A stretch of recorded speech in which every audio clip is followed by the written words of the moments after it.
નમસ્કાર મિત્રો, અદ્રેક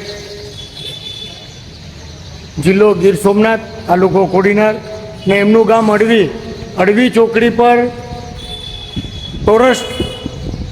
ટોરસ ટ્રકે અકસ્માત સર્જ્યો હોય. એ અકસ્માતમાં વૃદ્ધનું મૃત્યુ પામેલ હોય અને એ વૃદ્ધનું નામ છે રણસીભાઈ બોગાભાઈ રાઠોડ. અને અકસ્માત અડવીની ચોકડીએ થયો હોય. અકસ્માતો થવા માંડ્યા છે કોડીનાર શહેરમાં પણ, અને ટ્રાફિકની સમસ્યા વધતી જાય છે. આ અકસ્માત સાંજે 4:30 કલાકે થયો હતો અને એમના પુત્ર છે, તમારું નામ શું છે?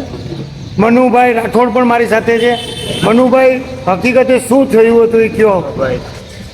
રોડની બાજુમાં ઊભા થયેલા અચાનક ટ્રકમાં રોટામાં લઈ લીધા છે. એના છોકરો મનુભાઈ હંસીભાઈ રાઠોડ. કેટલા દીકરા છે બાપાને? એક જ દીકરા છે. બેન દીકરીઓ કે નહીં? તમે એક જ દીકરા છો.